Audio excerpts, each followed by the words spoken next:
the things in me, and all I see is what I'm wanting to be. I was the center of my universe until I found that I was never the one.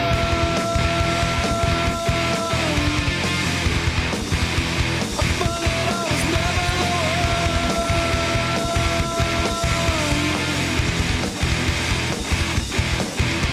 Sometimes the blind lead the blind. The truth is not hard to find.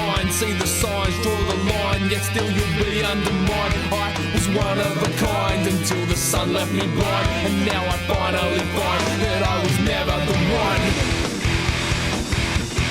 Never the one.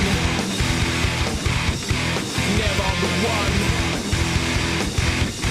Never the one.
Well, hello there.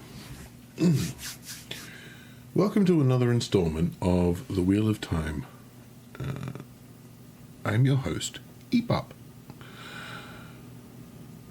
Let me just make sure the volumes are right. Yep, beautiful.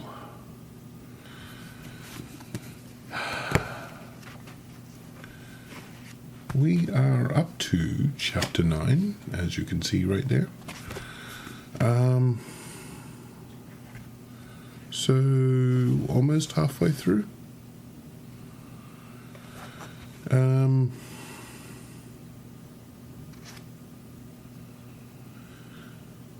In the last episode, basically it was Moraine and Suan and one of their friends, Myrelle, were going through the 100 very complex, overly complex weaves required to attain the shoal and raise from being a accepted up to being a full sister of the White Tower.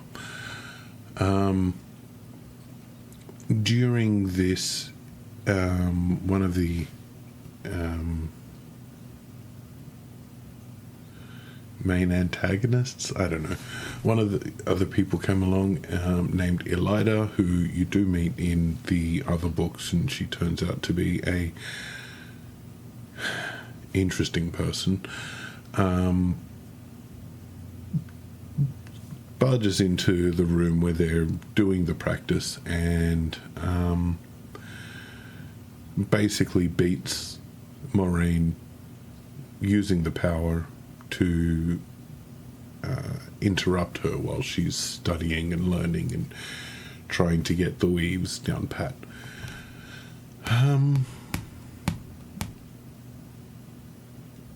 At the very end of chapter 8, Moraine was summoned to be tested, which Moraine thought was too freaking soon. Time for me to grab a drink.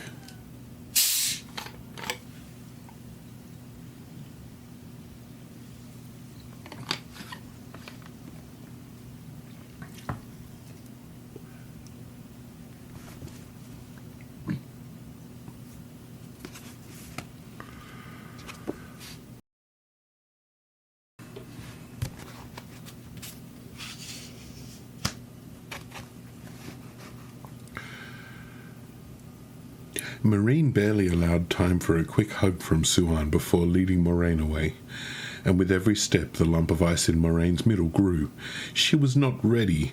In all of her practices, she had managed to complete all of the weaves only twice, and never under anything approaching the pressure Elida had put on her. She was going to fail and be put out of the tower. She was going to fail. Those words throbbed in her head, a drumbeat marking the walk to the headsman's axe. She was going to fail. As she followed Marine down a narrow staircase that spiraled deep into the bedrock beneath the tower, a thought occurred to her. If she failed, she would still be able to channel, at least so long as she remained circumspect. The tower frowned on ostentation in the women who were sent away, and when the tower frowned on something, only fools failed to take heed. The sisters said those sent away all but gave up touching Saidar for fear of overstepping the tower's strictness inadvertently, but giving up that rapture was beyond her comprehension.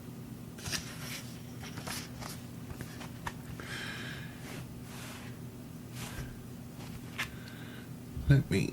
there we go. She knew she never would, whatever happened. Another thought, seemingly unconnected. If she failed, she would still be Moraine Demodred, scion of a powerful, if disreputable, house. Her estates would no doubt need years to recover from the ravages of the Aiel, but surely could still supply an adequate income. A third thought, and it all came together, so obvious that clearly she had been thinking of it all along on some deeper level. She still had her book with its hundreds of names in her belt pouch. Even if she failed, she could take up the search for the boy.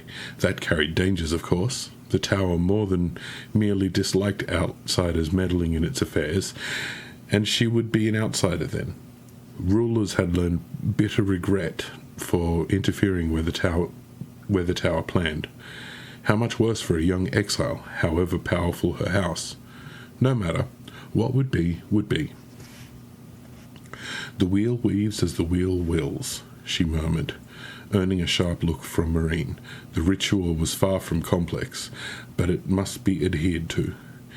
That she had forgotten that once, below ground, she must be silent until addressed, said little for her chances in the actual test. It was very odd. She wanted to be Aes Sedai more than she wanted life, yet the knowledge that she could take up the search, whatever happened here, the knowledge that she would, quieted that drumbeat in her head. It even made the frozen lump dwindle, a little. One way or another, in a few days she would begin her own search. Let it be as Aes Sedai, a light. The lofty passages Marine had led her along, carved through the rock of the island, as wide as any in the tower, were lit by lamps in iron brackets, high on the pale walls. Though many crossing corridors lay shrouded in darkness, or with only widely spaced lamps making small lonely pools of light. The smooth stone floor was free of any speck of dust. The way had been prepared for them. The air was cool and dry, and beyond the faint scuff of their slippers, silent. Except for storerooms on the highest levels, these basements were seldom used, and everything was plain and unadorned. Dark wooden doors lined the corridors, all shut, and, as they went deeper, securely locked. Many things were kept down here, safe from prying eyes. What was done down here was never for outside eyes either. On the very lowest level, Marine stopped before painted doors larger than any they had passed, as tall and wide as fortress gates, but polished to glistening and lacking iron straps. The Aes Sedai channeled, and flows of air swung the doors open silently on well-oiled hinges. Taking a deep breath, Moraine followed her into a large, round, domed chamber ringed by stand lamps. Their light, reflected from the polished white stone walls, dazzled after the comparative dimness of the passages. Blinking, her eyes went immediately to the object centered beneath the dome. A great oval ring, narrow at the top and bottom, its rounded rim little thicker than her arm, well above a span in height, and perhaps a pace across at its widest. It glittered in the lamplight, now silver, now gold, or green, or blue swirls of all, never the same for more than a moment, and, a seeming impossibility, it stood unsupported. That was a terangrial, a device made to use the One Power in the long-ago age of legends. Within it she would be tested. She would not fail. She would not. "Attend," Maureen said formally, the other Aes Sedai already in the chamber, one from each Arja, come to stand in a ring around them, fringed shawls draped on their shoulders. One was Elida, and Moiraine's heart fluttered uneasily. "You come in ignorance, Moiraine Dumodred. How would you depart?" Light, why had Elida been allowed to be part of this? She wanted desperately to ask, but the words were prescribed. She was surprised to hear a voice came out steady. "In knowledge of myself." "For what reason have you been summoned here?" Moiraine intoned. "To be tried." Calm was all important, but though her voice sounded it, within was another matter. She could not shake Elida from her thoughts. "For what reason should you be tried?" "So that I may learn whether I am worthy." All of the sisters would try to make her fail. That was the test, after all. But Elida might try the hardest. Her light, what could she do? "For what would you be found worthy?" "To wear the shawl." And with that she began to disrobe. According to ancient custom, she must test clad in the light, symbolizing that she trusted to the light's protection alone. As she undid her belt, she suddenly remembered the small book in her pouch. If that were discovered, but to falter now was to fail. She laid belt and pouch on the floor beside her feet and reached behind her back to work at her buttons. "Therefore I will instruct you," Moiraine went on. "You will see this sign upon the ground," she channeled, and her fingers drew a six-pointed star in the air, 2 overlapping triangles written for an instant in fire. Moiraine felt one of the sisters behind her embrace Sidar, and a weave touched the back of her head. "Remember what must be remembered," the sister murmured. It was Anaya the Blue, but this was not part of what she had been taught. What did it mean? She made her fingers march steadily along the buttons down her back. It had begun, and she must proceed in utter calm. "When you see this sign, you will go to it immediately, at a steady pace, neither hurrying nor hanging back, and only then may you embrace the power. The weaving required must begin immediately, and you may not leave this sign until it is completed."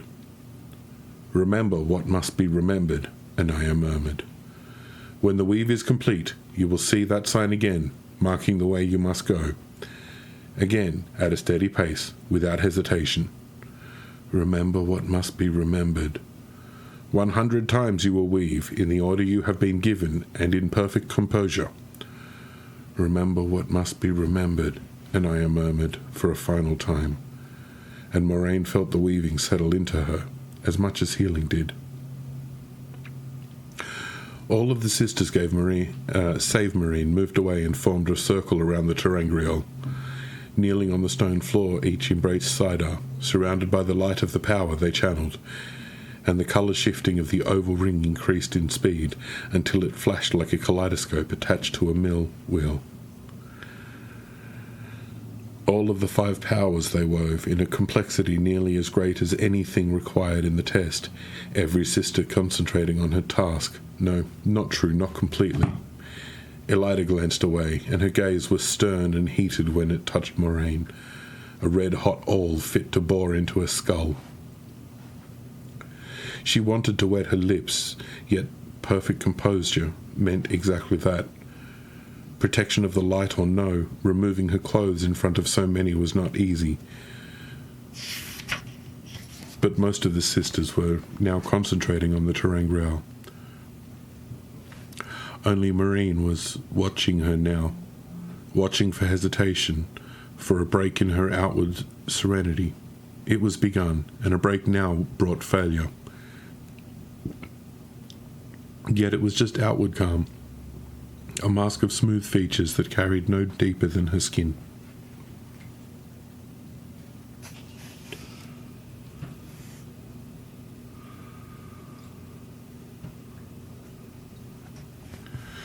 Continuing to undress, she carefully folded each garment and placed it in a neat pile atop her belt and pouch. That should do. All of the sisters, save Maureen, would be occupied until her test was done. At least she thought they would. And she doubted the mistress of novices would rummage through her clothing. In any case, there was nothing else to do now. Slipping off her great serpent ring, last of all, and laying the circlet of gold atop the rest, brought a pang. Since winning that, she had worn it even when bathing. Her heart was racing, thudding so hard she was certain Maureen must be able to hear. Oh, light Elida.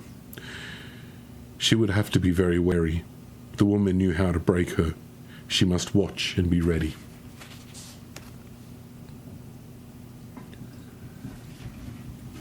Going up.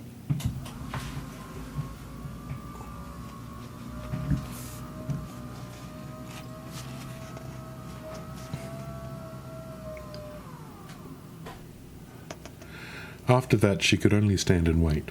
Her skin quickly pebbled with gooseflesh in the cool air, and she wanted to shift her bare feet on the stone floor, which was more than cool. Perfect composure. She stood still, back straight, hands at her sides, and breathed evenly. Perfect composure. Light help her. She refused to fail just because of Elida. She refused, but that lump of ice in her belly spread its chill along her bones. She let none of it show. A perfect mask of composure. The air in the opening of the ring suddenly turned a sheet of white. It seemed somehow whiter than the wool of her skirts, whiter than the snow or the finest paper, yet rather than reflect the stand lamps, it seemed to absorb some of their light, making the chamber grow dim. And then the tall, oval ring began to revolve slowly on its base, without the slightest sound of stone grating against whatever it was made of. No one spoke. They did not need to. She knew what must be done. Unwavering, at least on the outside, she walked towards the turning ring at a steady pace, neither hurrying nor hanging back. She would pass. Whatever Elida did, she would. She stepped into the whiteness and through, and wondered where in the light she was and how she had come there. She was standing in a plain stone corridor lined with stand lamps, and the only door at the far end stood open on sunlight. In fact, the only way out. Behind her was a smooth wall. Very strange. She was certain she had never seen this place before. And why was she there, unclothed? Only the certainty that she must display absolute calm and kept her from covering herself with her hands. Anyone might walk through that far door at any moment, after all. Suddenly, she noticed a dress lying on a narrow table halfway down the hall. She was positive neither table nor dress had been there a moment earlier, but things did not suddenly appear from thin air. She thought she was certain of that. Fighting not to hurry, she walked to the table and found a full set of garments. The slippers were embroidered black velvet, the white shift and stockings of the finest silk, the dress of only slightly heavier material, in a dark, shimmering green, well cut and meticulously sewn. Bars of red, green, and white, each 2 inches tall, made a narrow line of colour down the front of the dress, from the high neck to below knee level. How could a dress with her own house colours be here? She could not recall the last time she had worn a dress in that style, which was very odd, for surely it had passed out of fashion no more than a year or 2 ago. Her memory seemed full of holes, chasms. Still, once she was clothed again, looking over her shoulder to do up the tiny mother-of-pearl buttons by her reflection in the stand mirror. Where had that come from? No, best not to worry over what seemed beyond explanation. The garments fit as though her own seamstress had measured her. Once she was dressed, she began to feel every inch the Lady Moraine Damodred. Only having her hair arranged in elaborate curls on the sides of her head could have made it more so. When had she begun wearing her hair loose? No matter. Inside Carraine, only a handful of people could order Moraine Damodred. Most obeyed her commands. She had no doubt she would maintain whatever serenity was necessary. Not now.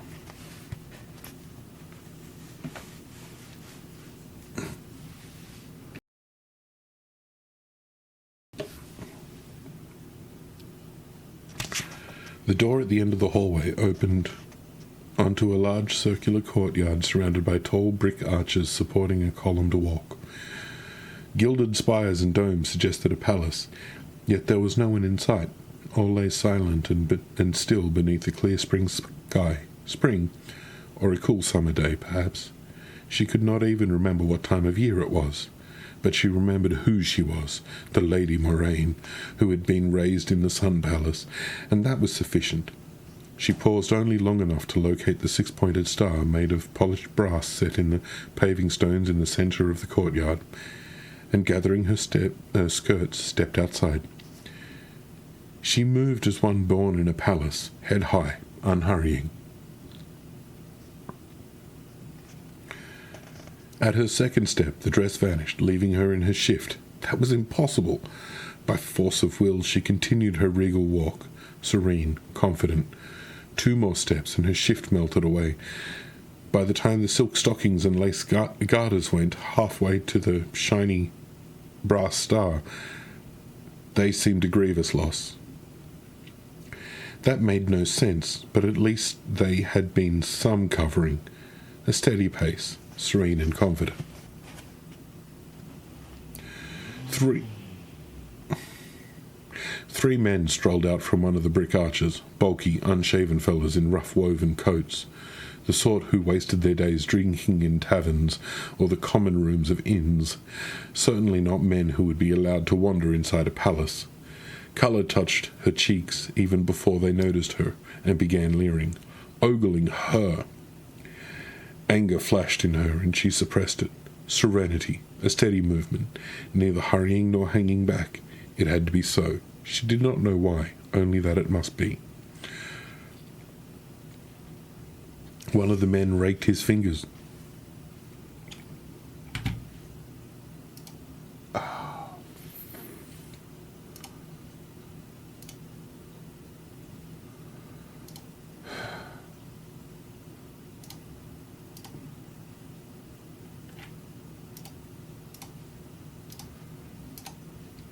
Looks like my cameras have just momentarily failed. Let me just jog them.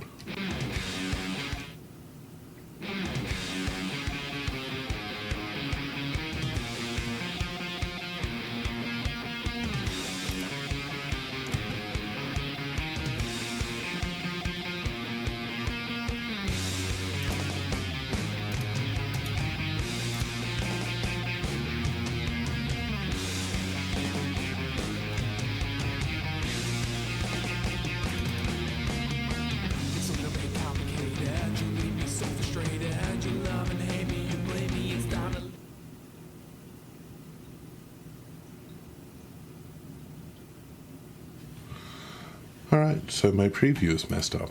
Fair enough.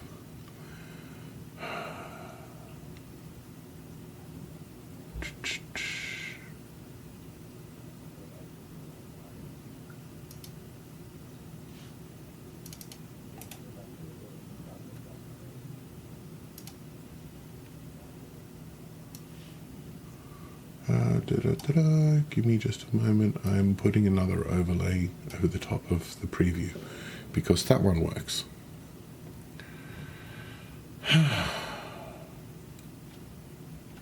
Right, where were we? For some reason, Windows doesn't realize that when you're streaming, you kind of don't want the damn thing to go to sleep. Anyway, stupid Windows.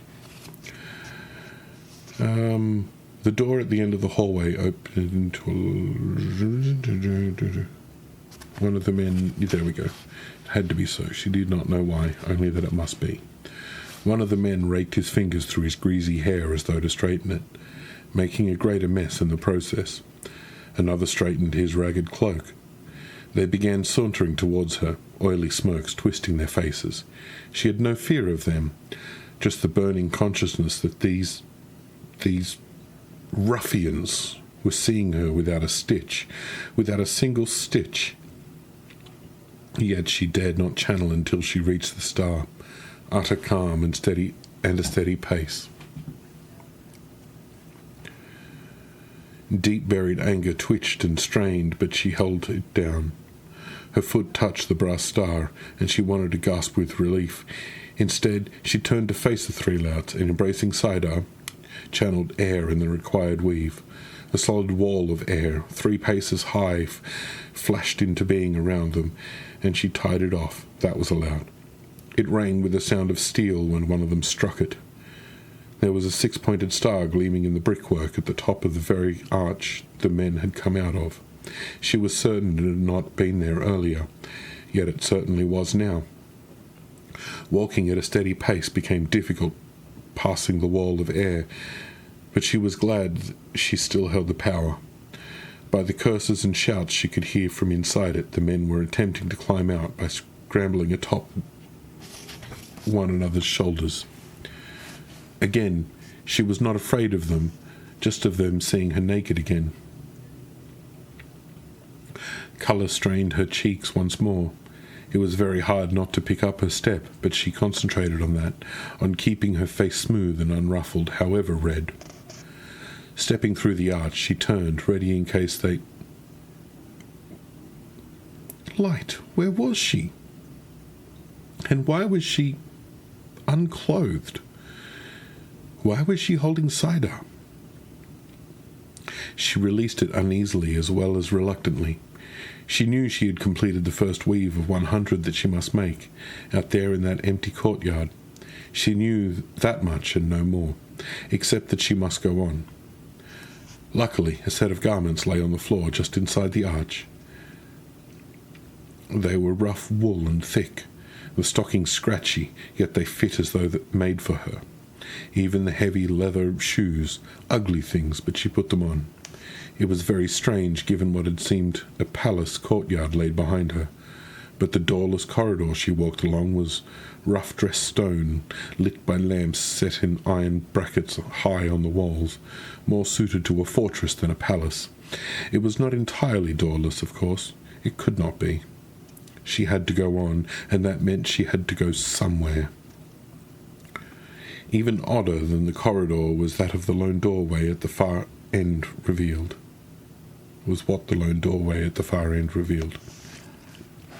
A tiny village lay before her, a dozen small thatched-roofed houses and ramshackle barns, apparently abandoned in a dire drought.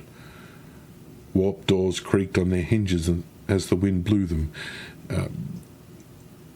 as the wind blew dust along the single dirt street beneath a pitiless noonday sun. God damn my speaking. More water.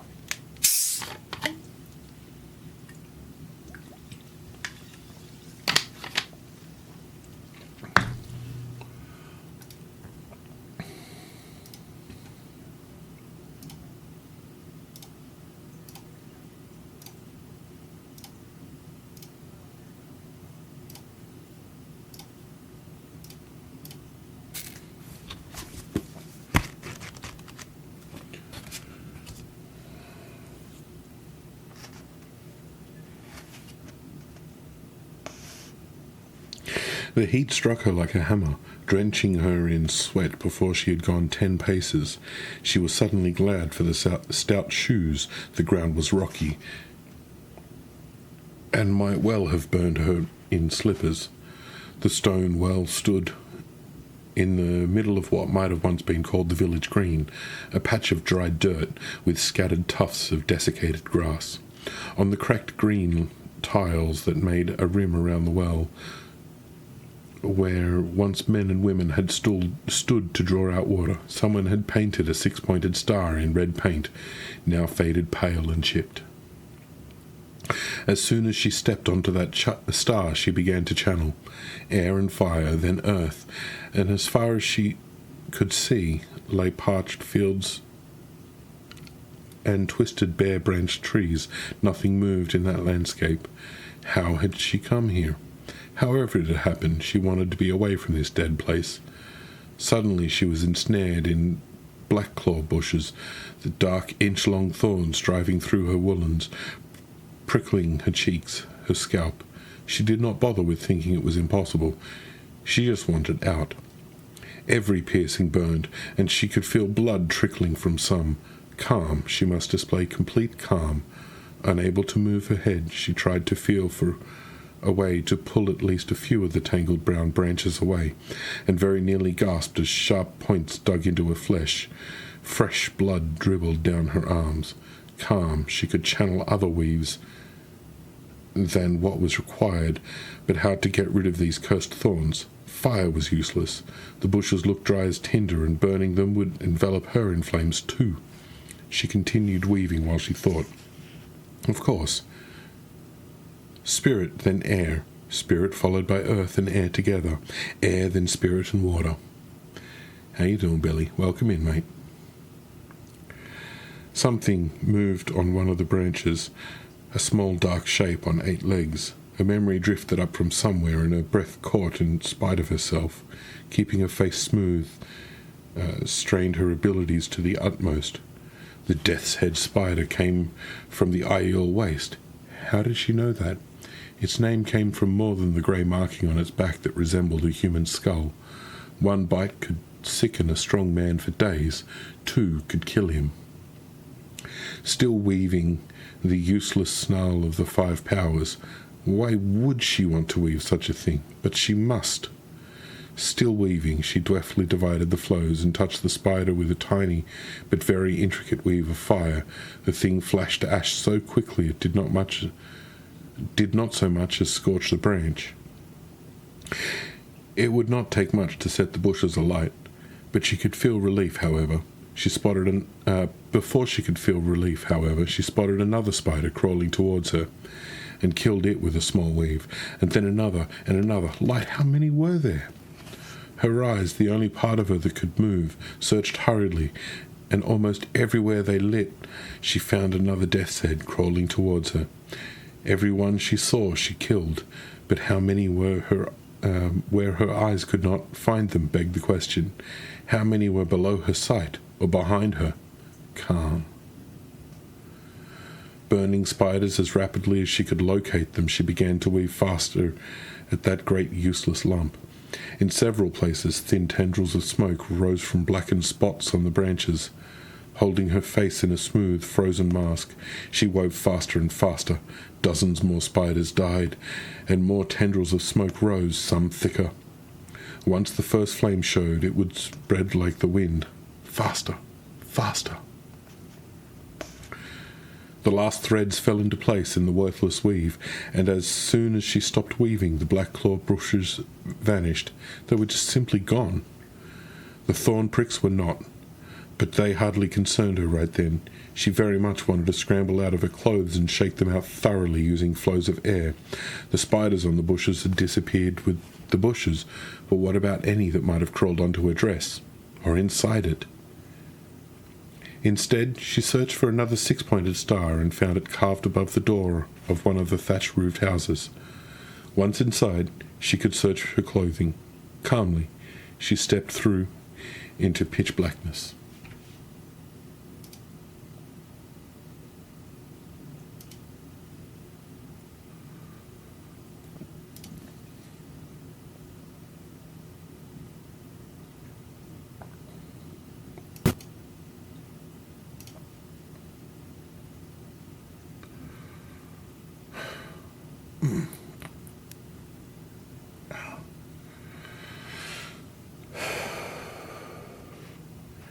And found herself wondering where she was and how she had gotten there. Why was she dressed in a farmer's woolens? And why was she bleeding as though she had rolled in a thorn bush? She knew she had completed 2 of the 100 weaves she must make, and nothing more, not even where the first had been made, nothing except that the way she must go lay through this house. She did not look back at the bleak landscape behind her. All she could see ahead was a faint patch of light across the room. Strange, she was sure the windows had been unshuttered. Perhaps that glow indicated some way out, or a crack beside a door, perhaps. She could have made a light, but she must not embrace the power again, yet. Darkness held no fears for her, but she walked carefully to avoid bumping into anything. Nothing impeded her, though. For nearly a quarter of an hour she walked, with the patch of light slowly growing larger, before realizing that what she saw was a doorway. A quarter of an hour in a house she could not have walked around. She could have walked around twice in a quarter of that. A very peculiar place, this. A dream, she would have thought, had she not known it was not.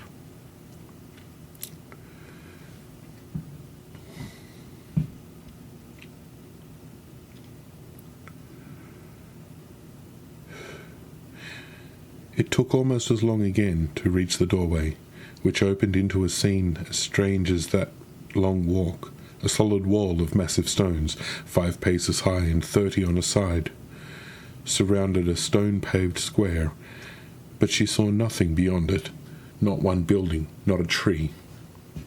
Nor were there any gates or doors.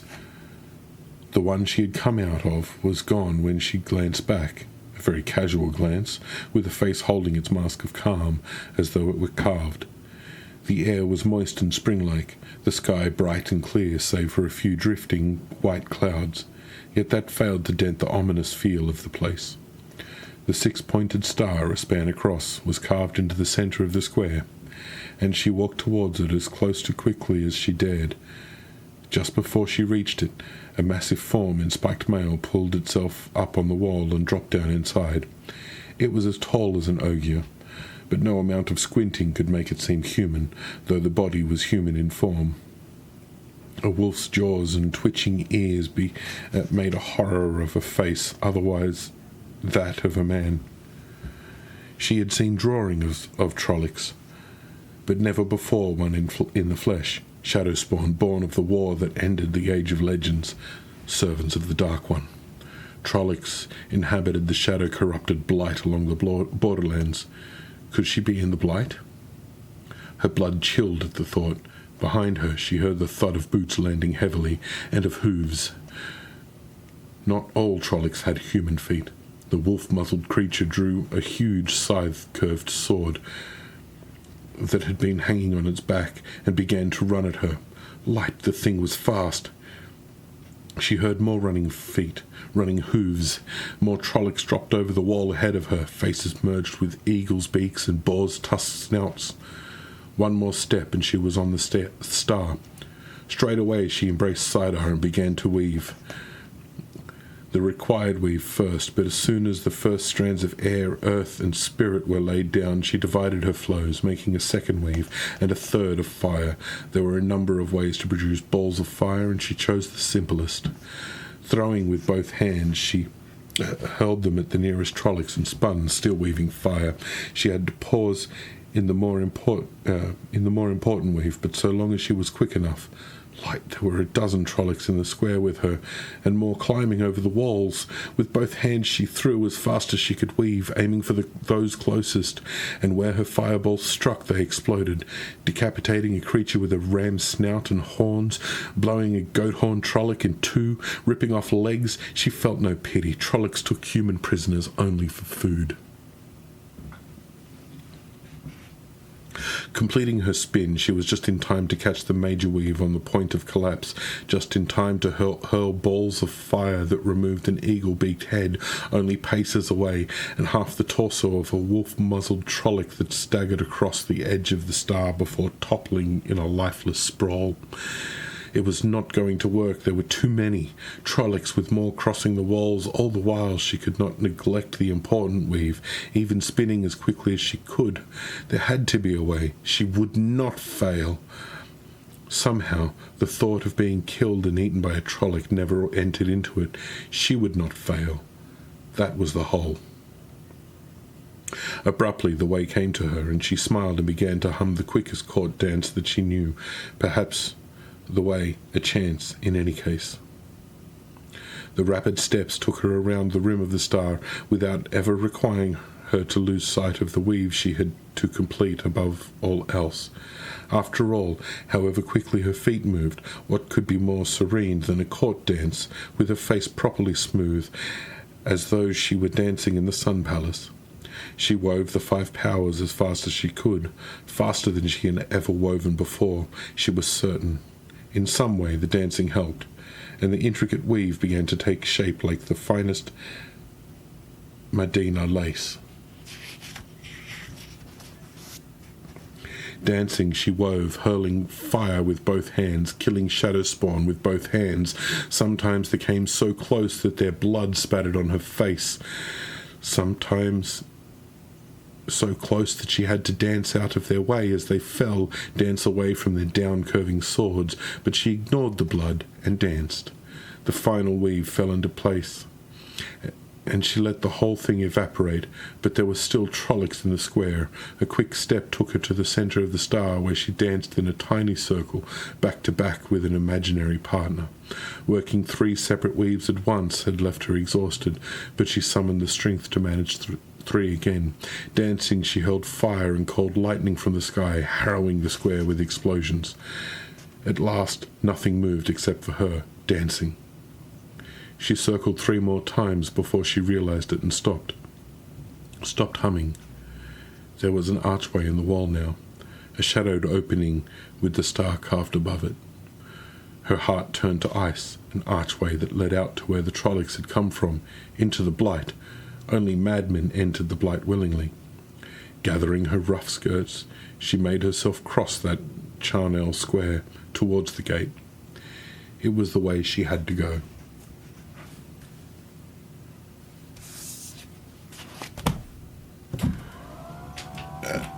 Going down.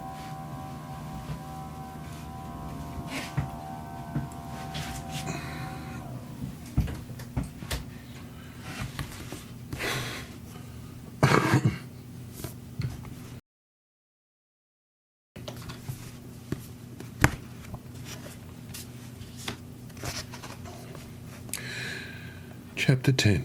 It finishes.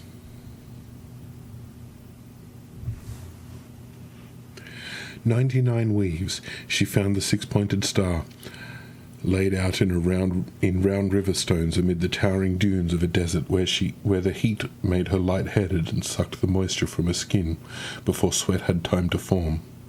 She found it down in the snow on a mountainside where gale winds beat at her and lightning struck all around, and in a great city of impossible towers where people babbled at her incomprehensibly. She found it in night-shrouded forest, in a blackwater swamp, in a marsh full of tall grass that cut like knives, on farms and plains, in hovels and palaces. Sometimes she found it while she was clothed, but her clothing frequently vanished, and just as often she had none to begin with. Sometimes she was suddenly bound with ropes or manacles, bent into contorted positions that twisted her joints, or hanging suspended by her wrists or ankles.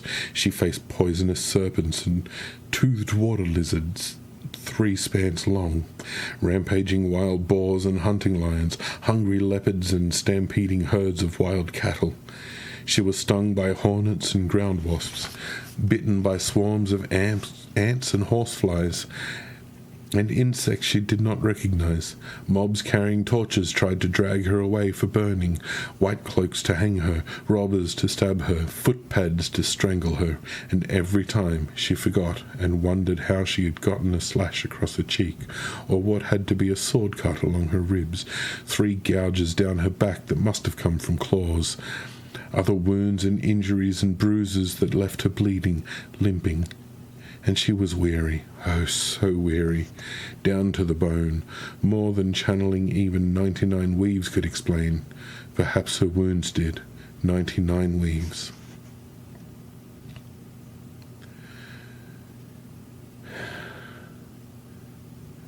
Clutching her plain wooden skirts, she hobbled to the six-pointed star, marked out in red tiles beside a burbling marble fountain on a small garden, surrounded by a colonnade of thin, fluted columns. She could barely stand, and maintaining a smooth face took her to the limits of her ability. Pain throbbed in every part of her. No, agony was a better description than pain. But this was the last. Once it was done, this would be done as well, whatever this was, and she would be free to seek healing, if she could find an Aes Sedai. Otherwise, a reader would do. This was another of the useless weaves, producing only a shower of shining, colourful flecks if woven correctly. Incorrectly woven, and it would redden her skin painfully, as from a bad sunburn. She began very carefully. Her father walked out of the colonnade right in front of her, in a long coat of a style at least a year out of fashion, with bars of the House Damodred colours marching from his high collar down to below his knees. He was very tall for a Coranian man, an inch short of 6 feet, with hair more grey than not, worn in a club at the back of his neck. He had always stood straight as a blade, except when bending to let her leap into his arms as a child. But now his shoulders were slumped. She could not understand why the sight of him made her suddenly teary. "Moraine," he said, worry adding lines to his gentle face. "You must come with me immediately. It is your mother, child. She is dying. There is just time if you come now." It was too much. She wanted to weep. She wanted to rush off with him. She did neither. The weave seemed to complete itself in a sudden blur, and gaily glittering flecks fell around them. The display seemed especially better. She opened her mouth to ask where her mother was, and saw the second star behind him worked in red tile above the colonnade just where he had first appeared. A steady pace, without hesitation. "I love you, Father," she said calmly. Light, how could she stay calm? But she must. "Please tell Mother that I love her with all my heart." Brushing past him, she limped towards the second star. She thought he called after her, that he ran after and plucked at her sleeve, but her mind was a haze from the effort of keeping a smooth face and a steady tread. A stumble, really, but she neither hung back nor hurried. She stepped between the fluted columns beneath the star, and found herself staggering into a round white chamber, the reflected light of stand lamps dazzling her eyes. Memory crashed back into her, nearly buckling her knees. Unable to think as that torrent flooded in on her, she managed 3 more steps before stumbling to a halt. She remembered everything, the making of every weave, where every injury had been received, all her missteps, her frantic efforts to hold on to some outward semblance of serenity. "It is done," Marine intoned, clapping her hands together with a loud crack. "Let no one ever speak of what has passed here. It is for us to share in silence with she who experienced it. It is done." Again she clapped her hands loudly, the blue fringe of her shawl swinging. "Moraine Damodred, you will spend tonight in prayer and contemplation of the burdens you will take up on the morrow. When you don the shawl of an Aes Sedai, it is done." For a third time she clapped her hands together. Gathering her skirts, the mistress of novices started for the doors, but the rest of the sisters came quickly to Moraine, all except Elida, she realized. Shawl wrapped round her as though she felt the coolness.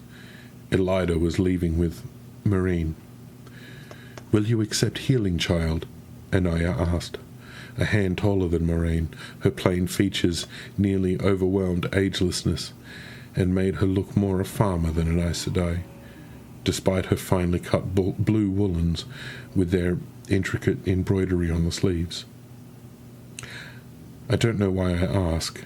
You're not in as bad estate as some I've seen, but bad enough.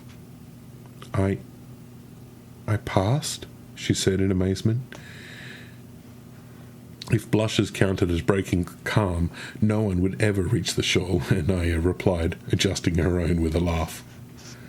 Light, they had seen everything.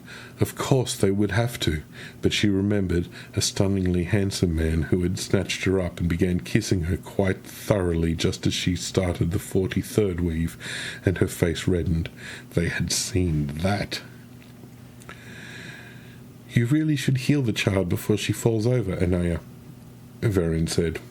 Short and dreamy-eyed, she was quite plump in her fine russet wool and brown fringed shawl. Moraine liked Verin, yet she felt a chill at the sight of her clothing in the brown sister's hands. I suppose I should at that, Anaya said, and clasping Moraine's head between her hands, she channeled. These injuries were far worse than the whelps and bruises Elida had given, and this time Moraine had felt as though she were caked in ice rather than dunked in cold water. When it passed, though, all of the cuts and gouges and gashes were gone. The weariness remained, seeming even heavier than before, and she was starving. How long had she been down here? Her carefully learned sense of time seemed utterly scrambled. One touch at her pouch told her the book was still there, but she could do no more in front of the sisters. Besides, she very much wanted to be clothed once more, but there was a question she wanted answered. Her tests had not simply been a matter of chance, completely a product of the terangrial. The continual assaults on her modesty left no doubts. The last test was very cruel, she said, pausing with her dress ready to lift over her head.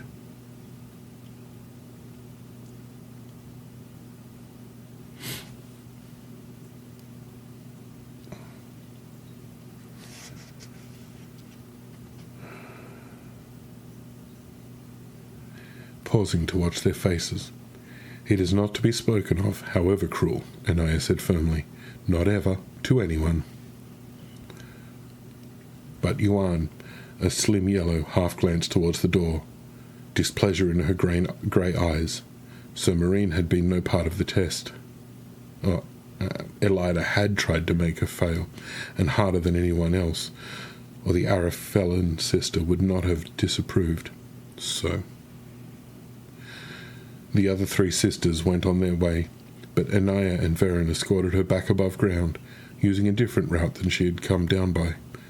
When they left her, she went to the room where she and Suan had spent so many days copying names, and found two clerks doing the work.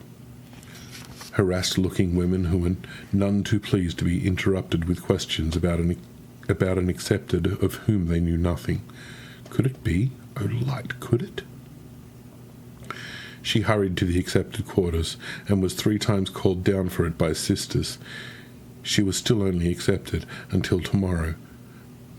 She all but ran and found Suan's room and her own, both empty.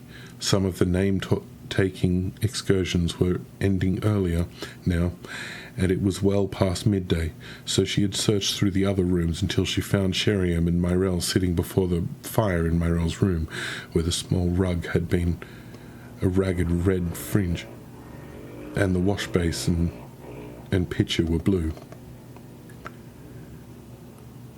Marine came for Suan a little while ago, Myrelle said excitedly, for her test.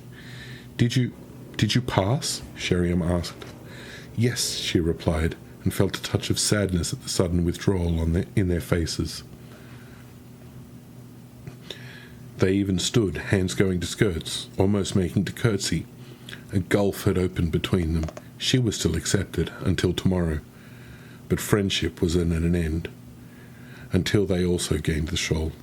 They did not ask her to leave, yet neither did they ask her to stay, and they seemed relieved when she said she wanted to go to her room to wait for Suan's return. Once in her room, she examined the book in her belt pouch, but nothing indicated it had been touched, no pages creased by someone reading carelessly, which did not mean no one had tried to read. But then no one would have known what they were looking at unless they knew what Moraine and Suan did. And Tamra's searches. She offered a silent prayer of thanks that none of them had been among the sisters testing her, so far as she knew. A serving woman, or perhaps a novice, had laid a fire on the hearth and placed a tray on her small table, and removing the crisp white cloth that covered it revealed a larger meal than she thought she had ever eaten in her life. Piled slices of roasted beef, turnips with cream and sauce, broad beans with crumbly white goat cheese, cabbage with pine nuts. There was a round loaf of crusty brown bread and a huge pot of tea. The tray must have only just been left because everything was still warm. The tower had a way of timing things to a nicety. Much too much food, yet she ate every shred, even the bread, the whole loaf. Her whole body yearned for sleep, but that would never do. If Suan failed and survived failing, let her live at least. She would be brought back only long enough to gather her possessions and say her goodbyes. Moraine refused to take the risk, so she curled up on her bed with a small leather-bound book. Hearts of Flame might be unsuitable for a novice, but it was one of her favourites. And Suan's. Now she stared at the first page for minutes. Before realising she had not read a word, she got up to pace a while before taking the book again, yawning, but she still could not manage to hold a sentence. Suan would come back. She would not be put out of the tower. But there were so many ways to misstep, so many ways to fail. No, Suan would pass. She had to. It would be unfair for Moraine to reach the shawl and not Suan. She knew her friend would be a better Aes Sedai than she could ever manage. Throughout the afternoon she heard the sounds of other accepted returning, some laughing, others complaining. All loudly. The noise always turned to stillness very quickly, though, as word spread that she had been tested and had passed, and that she was in her room. Tomorrow she would be raised Aes Sedai, yet they behaved as though she already was, moving in a hush so as not to disturb her. The hour for supper came and passed. She actually thought she could eat a little something in spite of her huge and late dinner. But she did not go to the dining hall. For one thing, she doubted she could bear the stares of the others, or worse, their downcast gazes. For another, Suan might return while she was gone. She was on her bed, yawning, and making yet another attempt at reading, when Suan walked in, her expression unreadable. "Did you?" Moraine began, but could not finish. "It was as easy as falling off a boat," Suan answered, "into a school of silverpike. I almost swallowed my heart when I remembered this." She slapped her belt pouch where she also carried her book of names. But after that it went well. Her whole face suddenly turned bright red. She managed to smile through it. "We'll be raised together, Moraine." Moraine leaped to her feet, and laughing they danced hand in hand for joy. She ached to ask what happened in Suan's test. That furious blush from Suan begged intriguing questions, but to be shared in silence, and only then with the women who had shared it with you. How long since two had failed to share everything? Even here the shawl brought separations. "You must be starved," Moraine said, stopping the dance. She was so tired she began to stagger, and Suan was not much steadier. "And there must be a tray waiting in your room." She indicated the one on her table. It might have been brought up to her on this special occasion, but she was expected to carry the dirty dishes down herself, and feel lucky if she did not have to wash them for waiting so long. "I could eat an oar, but there's better food in my room." Suan grinned suddenly.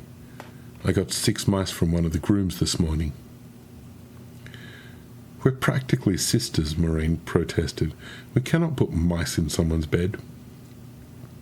"Anyway, beyond improper, it would not be fair. Nearly everyone who has been out for most of the day, and they must be as tired as you are." practically sisters isn't the same as being, Moraine. Think. It's our last chance. It really won't be proper once we have the shawl. Suan's grin faded to grimness. And Elida hasn't been out of the tower that I know.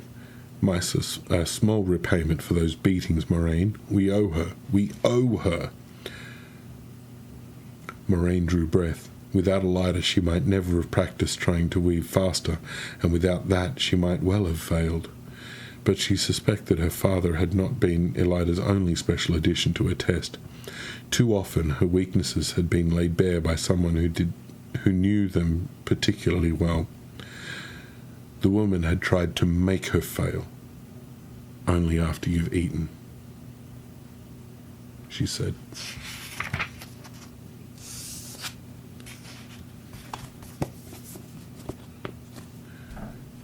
And that, my friends, is all we have time for.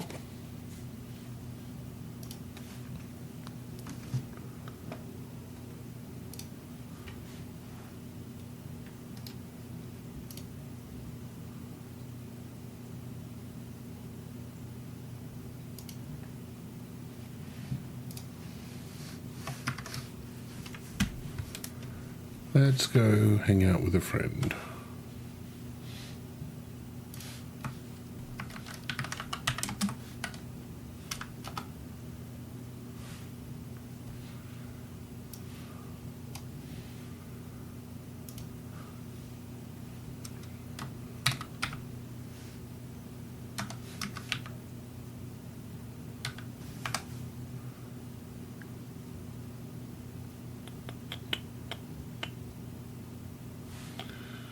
No.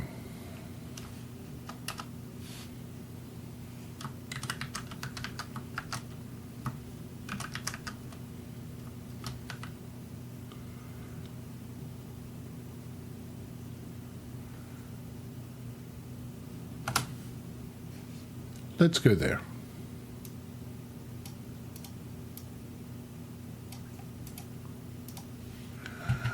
All right. Thank you for coming and hanging out.